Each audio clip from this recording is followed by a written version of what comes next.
Hello दोस्तों, veterans नमस्कार। मैं दीवान सिंह आपको बताना चाहूँगा। एक लेख निकला एक न्यूज़पेपर में और उसका शीर्षक है दो पूर्व सैनिकों पर एफआईआर। दो पूर्व सैनिकों पर एफआईआर और विद्रोह कराने का आरोप। सेना के सीनियर अफसरों पर हमला करने के लिए उकसाने का इल्जाम।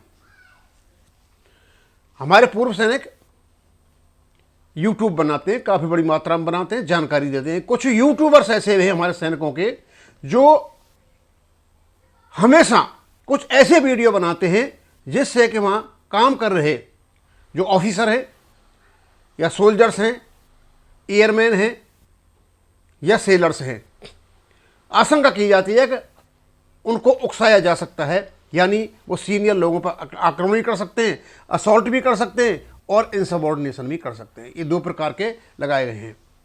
ऊपर वाला मैं बाद में पढ़ूंगा, पहले ये बता दूं ये 161 क्या होता है, 163 क्या होता है, 166 क्या होता है, 168। ये चार धाराएं लगाई गई हैं बीएनएस, भारतीय नागरिक न्याय संहिता। पहले ये भारतीय दंड प्रक्रिया होती थी आईपीसी, आजकल ये बीएनएस है। तो पहला तो यह है कि आपके वीडियो के द्वारा एक ऐसा माहौल क्रिएट किया जाता है जिससे कि जूनियर ऑफिसर, सोल्जर, एयरमैन और सेलर अपने सीनियर अधिकारियों पर असॉल्ट कर सकते हैं, आक्रमण कर सकते हैं, उस पर हाथापाई कर सकते हैं। इस प्रकार की कंडीशन आर्मी में होती है। तो आप अंततः समझते हो कि जो आर्मी का व्यक्ति है कि इसका क्या अर्थ निकलता है। इसमें 161 धारा लगाई जाएगी। खास करके मुझे ऐसा लगता है कि जब ये अग्निपथ स्कीम आई थी उस समय काफ़ी ऐसे वीडियो बने थे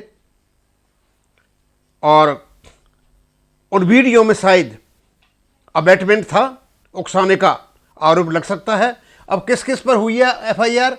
एक तो आपके कहीं जयपुर में हुई है। भारतीय सेना ने दो पूर्व सैनिकों पर सेना में विद्रोह कराने को कोशिश कर आरोप लगाते हुए भारतीय न्याय संहिता की अलग अलग धाराओं के तहत एफआईआर दर्ज कराई गई है। पहली एफआईआर जयपुर में और दूसरी लखनऊ में हुई है।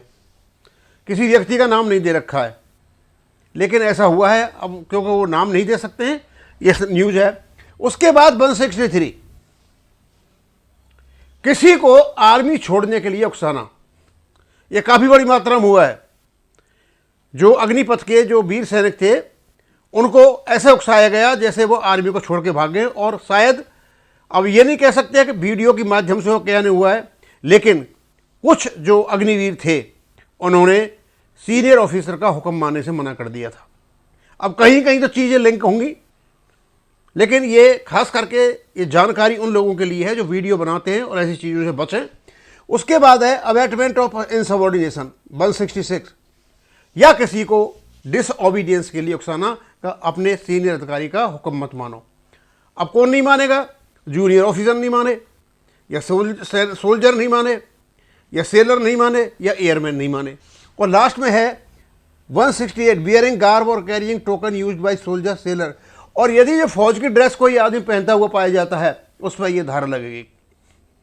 अब ये धारा तो मैंने बता दी, इन्हीं धाराओं के अंतर्गत यहाँ दे रखा है कि इनके खिलाफ भारतीय न्याय संहिता धारा 161, 163, 166, 168 के तहत में इनको हो गया है। यानी आप उकसाने काम करते हो और आप इस प्रकार का माहौल क्रिएट करते हो कि इनसबॉर्डिनेशन हो, यानी कोई डिसओबीडियंस करे, इस प्रकार का आरोप लगाया गया है। अब जो भी वीडियो बनाता है उसको खुद पता होगा कि मैं जो वीडियो बना रहा हूं उसका क्या अर्थ होता है और प्रूफ हो या ना हो। अब 161 में कितना है? उसको 3 साल तक की सजा है।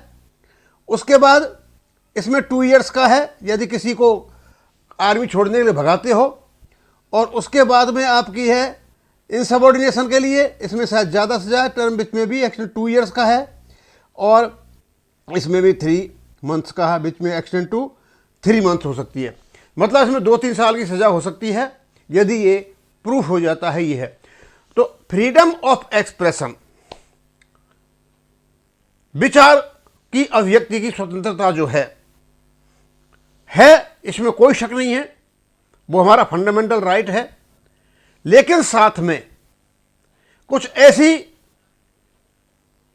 ड्यूटीज हैं, कुछ ऐसे ऑब्लिगेशंस हैं जिससे देश की सुरक्षा खतरे में नहीं पड़े, समाज में किसी प्रकार की कटुता पैदा ना हो, वैमनस्यता पैदा नहीं हो, जो डिसिप्लिन फोर्सेज हैं उनमें किसी प्रकार का आपस में इनडिसिप्लिन कोई कार्य नहीं हो, इनको ध्यान में रखते हुए अपनी आज़ादी आप ले सकते हो। अब इसको मैं पढ़ करके बता देता हूँ कि लखनऊ में हुई है एक FIR और एक हुई है आपकी कहाँ जयपुर में।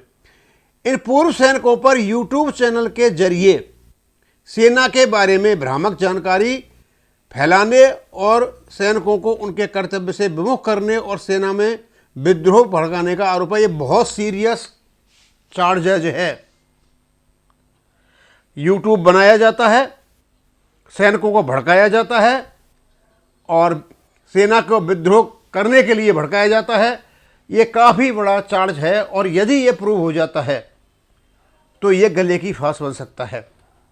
अब क्यों, आपके जो वीडियोज़ हैं ऑलरेडी यूट्यूब पर हैं और यदि ये केस किया गया है तो आपके वीडियोज़ की जो कॉपी है उसकी हार्ड कॉपी, सॉफ्ट कॉपी कहीं लेकर के रख ली गई हुई।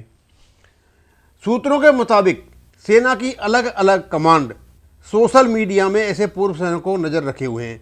इसका मतलब सारी जितनी कमांडें आपकी 7 कमांडें, 7 कमांडों को ड्यूटी दे रखी है कि आप इन पर नज़र रखिए कौन कौन आदमी क्या क्या कहता है।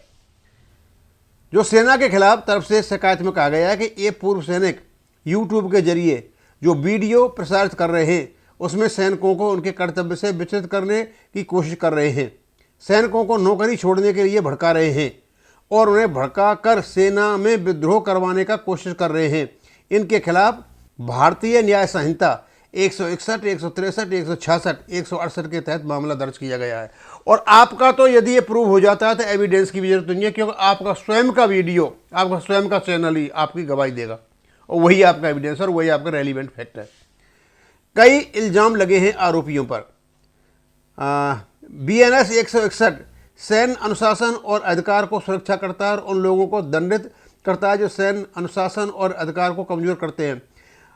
आधिकारिक कर्तव्यों का निर्वहन कर रहे सीनियर अधिकारियों पर हमला करने के लिए भड़काने की कोशिश कर के आरोप में यह धारा लगाई जाती है। उपद्रव या आशंकित खतरे का आपातकाल मामले में के लिए BNS को धारा 163 लगाई जाती है। यह सैनिकों को काम छोड़कर भागने के लिए उकसाने का आरोप लगाती है। यह उन सभी पर लागू होता है सशस्त्र बलों के किसी सदस्य के बिना अनुमति सेवा छोड़ने में सहायता प्रदान करते हैं। अब आप अच्छी तरह लगा सकते हो अंदाज इसमें, क्योंकि यह कोशिश की गई थी। पॉलिटिकल पार्टीज करने से कोई फर्क नहीं पड़ता, क्योंकि उनका तो रात और दिन एक दूसरे को गाली देना, दूसरों को दोष लगाना, ये वो कर सकती हैं। लेकिन जो सोल्जर पेंशन ले रहे हैं, क्योंकि आपकी जो पेंशन है वो फॉर गुड कंडक्ट है, ये बहुत अच्छी तरह से आपको पता है, ये पहले भी हमने वीडियो बना चुके हैं। तो हम तो यही कहेंगे सभी पूर्व सैनिकों से, भैया थोड़ा सा आप इनसे दूर रहे और इन चीज़ों से बचें। और अंत में एक बात और बताना चाहता हूँ मैं, क्योंकि कुछ लोगों को अभी भी लगता है कि पूर्व सैनिकों को बेवकूफ़ बनाया जा सकता है। तो अब पता चल रहा है कहीं 9 मार्च को एक कोई धरना हो रहा है, कोई लोगों को बुलाया जा रहा है, पता नहीं क्या करना चाहते हैं। मतलब इनके पास जब पैसा कम होता है तो ये लोगों को बेवकूफ़ बनाने करके लोगों को इकट्ठा करते हैं, फालतू की बातें करते हैं। इस समय माहौल ये है कि भारत सरकार कोई भी चीज़ आपकी सुनने नहीं जा रही है। कि हमको ही पता है, आपको भी पता है कि जंतर मंतर पर जो हुआ था आंदोलन, उस समय बहुत ही अभद्रता के साथ अभद्र भाषा प्रयोग की गई और उसका परिणाम हो सकता है घुमा फिरा करके अब लेने का चांस आ रहा हो। अब इसको मैं यहीं ख़त्म करूँगा। थैंक यू, धन्यवाद।